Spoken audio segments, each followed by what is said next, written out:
Here are 6 bad NFL teams. Now, being bad doesn't mean you can't be exciting or that you can't have a fun season. I think that the Chicago Bears are a team that is exactly that. They're not going to win a lot of games, but certainly their fan base is going to have a lot of fun to look forward to. I'm really hoping that Bears fans can be patient and let go of the bad things they're going to see this fall, because it's going to be up and down, kind of a roller coaster.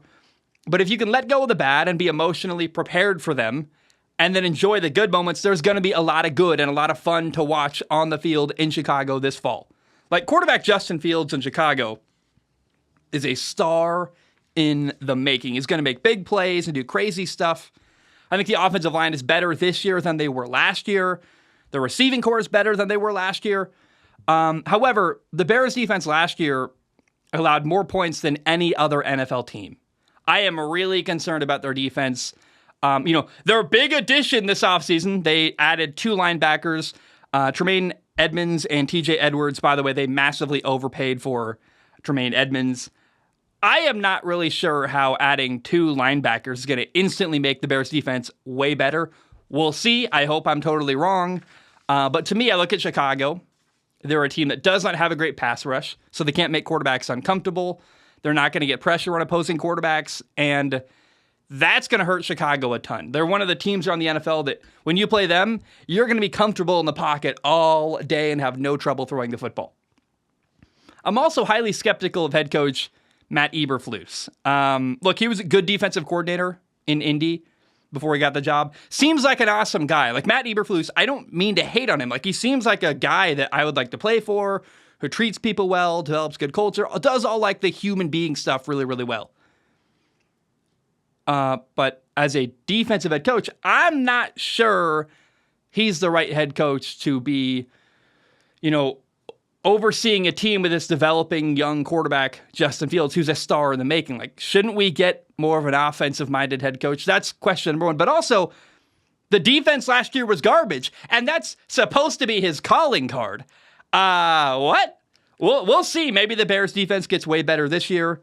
The offense is certainly going to be really exciting, but the Bears defense has me really, really skeptical. And I don't believe that having a great offense with a terrible defense and I love Justin Fields. It's still going to be a year of him learning and growing, I believe, despite the fact that he's going to make amazing plays and you're going to go, whoa, okay, I believe it. I get it. Anyone who's skeptical of Justin Fields is going to walk away at the end of this year going, I get it. But they're going to say, can we get a better team around him? Can we maybe get a better head coach is maybe a question we're going to be asking in January 2024. So I don't believe that all of the stuff that Justin Fields is going to do is going to lead to much winning, but it's certainly going to be a really fun year in Chicago.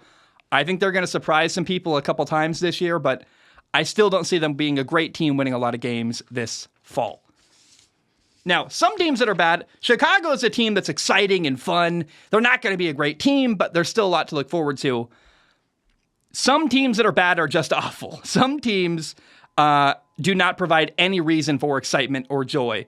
And the Arizona Cardinals are the worst team in the NFL. By a lot. They're a poorly run franchise with a first-year defensive head coach, Jonathan Gannon, who he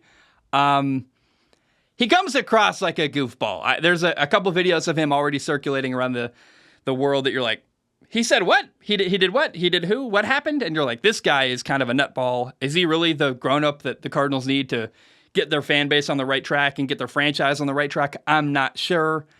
Quarterback Kyler Murray tore his ACL in December last year. Kyler keeps saying, I'm trying to get back for week 1. Truly, no one has any idea, though, when Kyler Murray is going to play football next. I don't know that it makes sense for Kyler Murray to try to fight back for week 1 when they're a bad football team that's got not a lot of hope for this year. If I'm the Cardinals, I'm frankly, I'm trying to lose. Like, I don't, look, their quarterback's likely going to be Colt McCoy. You had the most cap space in the NFL this offseason and did absolutely nothing. So to me, I'm not sure Arizona's even trying to win. The roster's horrible, and they've got motivation to lose because the Cardinals have 2 first-round picks in 2024. They've got their own first-round pick and the Houston Texans first-round pick. Both of them could end up being top 5 picks. So if I'm the Cardinals, I've got no hurry to get Kyler Murray back onto the field. I'm dragging my feet. I'm trying to lose as much as I can and then have as high of a draft pick as humanly possible for next year so that you can make a couple really big picks, possibly 2 top 5 picks, and rebuild your franchise. The offensive line is going to struggle in Arizona. They're going to get lit up by Seattle because their secondary is going to struggle. Their only real notable player on defense is Budda Baker, and he can only do so much. So to me, the Arizona Cardinals are not only the worst team in the NFC West, but they're also the worst team in the NFL in general. This is a team that they're on watch for Caleb Williams or Drake May. It's very likely that the Cardinals are going to have the number 1 overall pick next fall. And maybe if the Houston Texans are bad, could have like the number 1 pick and the number 3 or 4 pick as well. So keep your eye on the Arizona Cardinals. If I'm a Cardinals fan, quite frankly, I don't want my team to win. I want as bad a year as possible to try to get that number 1 overall pick. And they're the team right now that's kind of eyeing that number 1 pick already. They're horrible. So the Cardinals are terrible. The Rams are also awful, but they're not as bad as Arizona.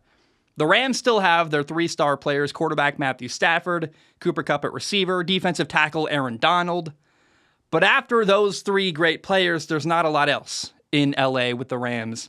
The Rams have $72 million in dead cap, meaning that they are paying money to players who are no longer on their football team. It's a massive amount of money.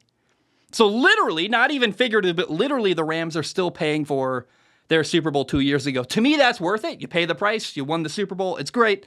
Can you imagine if the Rams didn't win the Super Bowl? They got that far. They paid all that money and didn't win.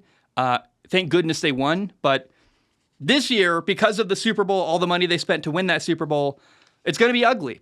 And frankly, I'm surprised that the LA Rams kept their 3-star players. It sounds like they tried to trade Matthew Stafford this offseason, but nobody wanted him, or his contract is coming off of an injury.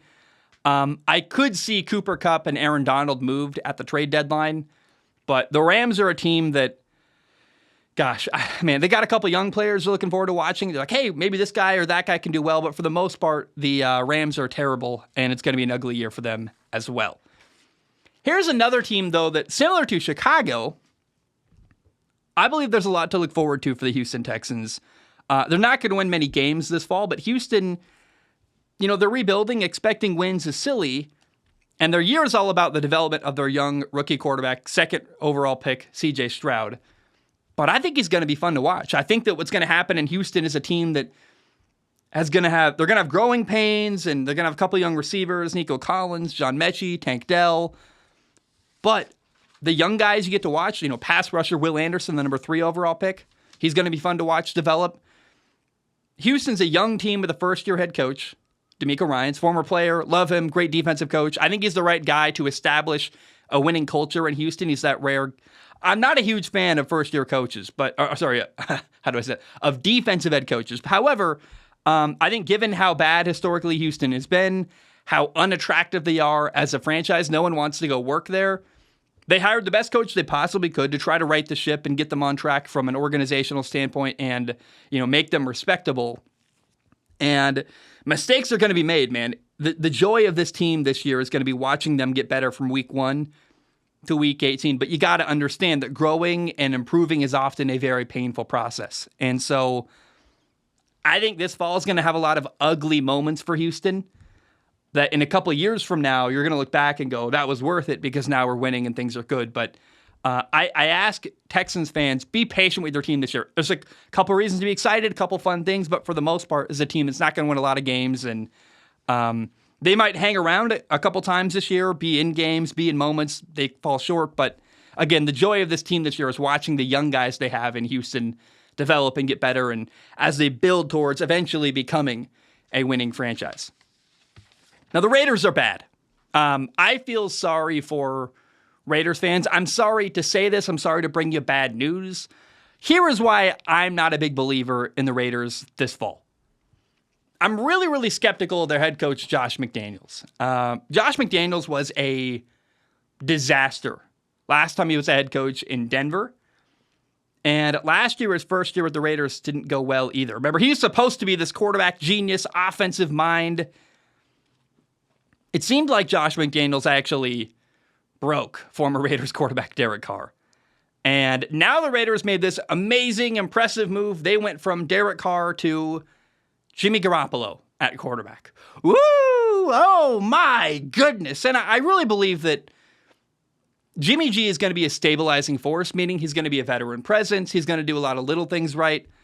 He's not the worst quarterback you could possibly have, but let's also acknowledge Jimmy Garoppolo has limitations, and I'm not even sure he's going to stay healthy. Jimmy Garoppolo's only played one full year of football in his entire career, 2019. Otherwise, he gets hurt every single year. And so when you look at the coach, I've got concerns. When you look at the quarterback, I've got concerns. Other than Marcus Peters, the secondary isn't very good. They're going to struggle in pass coverage. The offensive line last year struggled, especially at guard, and they didn't make any replacements. The guard position, we'll see if they get better, but they didn't make any moves to try to get better on the offensive line at guard. To me, the Raiders are the worst team in the AFC West, which, not the worst thing ever. It's a great division full of really good, talented football teams, but I look at the Raiders' schedule. It's really tough. They're probably going to start 0-4. It doesn't get easier after that, and to me, that is why I believe the Raiders are a bad team. Is going to have a pretty tough year this year. We'll see. Hey, maybe Jimmy Garoppolo wins the NFL MVP. He's amazing, throws for like 48 touchdowns, and you're like, Zach, you're an idiot. But do Raiders fans really believe do Raiders fans really believe Jimmy Garoppolo? Do you really believe Jimmy Garoppolo is the guy to help you become a winning franchise again? I'd love to be wrong here, but I'm not a big Jimmy Garoppolo believer, nor am I a believer in the head coach. And you look at that, then a couple weaknesses on the roster. I'm like, guys, what are we doing here? Are we really going to pretend the Raiders are a great football team this year? Time will tell. You can be mad at me, but I think I'm saying what, unfortunately, Raiders fans already know. Okay, got one more bad team, one final team here to talk about. It's the Indianapolis Colts. The Colts are a weird football team because they actually have a lot of good players. They've got players that are good. Unfortunately, they're at positions that are of low impact. Guard, linebacker, defensive tackle. Now, their quarterback for a while is going to be Gardner Minshew. Gardner Minshew is a quarterback that I absolutely love. It's my favorite, probably, personality in football. He's just a guy who, he realizes he's living on borrowed time and makes the best of every little moment he has in his NFL career. Who knows when rookie quarterback Anthony Richardson is going to play and be ready to go? We really have no idea. I think the longer you can keep him on the bench to watch and learn, the better. Anthony Richardson only started 13 games in college. He's really raw and needs to develop quite a bit. I love Minshew. He's limited, though. He's not going to take this team, I think, as far as, how do I say this? I don't think you can take a bad football team with Gardner Minshew and win a lot of games. I think maybe Gardner Minshew could win with a great team around him. He did pretty well in Philly last year as a backup. But I look at Indy. I'm concerned about their secondary. They've got two rookies in the rotation at corner. That's going to be Juju Brents, a second-round pick, and Darius Rush, a fifth-round pick. On top of that, I'm worried about the pass rush for the Colts. They haven't been able to get after quarterbacks very much, and when you look at youth at corner plus a weaker pass rush, I'm like, that's not very confidence-inspiring. I've got questions at receiver. They've got Michael Pittman Jr., a really good stud receiver, but other than him, not a lot's going on. Now, I want to add a caveat there. I'm curious if rookie third-round pick Josh Downs can make an impact. Kid out of North Carolina. Maybe he's the next great slot receiver. He's got really good hands. A couple plays in college. He went up and got the ball in a jump ball scenario. He's quick. He's speedy. I would like to see Josh Downs become, their Julian Edelman type receiver in Indy, but we'll see.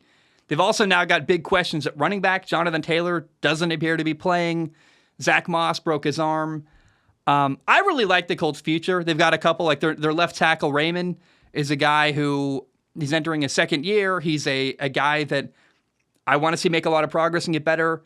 And I really like the good players the Colts have drafted recently. I really believe in their general manager, Chris Ballard. I like where the Colts are heading as an organization. So I like where they're going long term, but short term it's going to be rough. So I still think the Colts are a bad team this year. And it's just going to take time. Give them a couple of years, I think they'll be better. But if you're a Colts fan, you got to be realistic. It's going to be a rough year, and you're not a very good team. But in time, that could change. All right, so those are 6 bad NFL teams. What did I say? The Cardinals, the Rams, the Bears, the Houston Texans, the Raiders, and the Colts.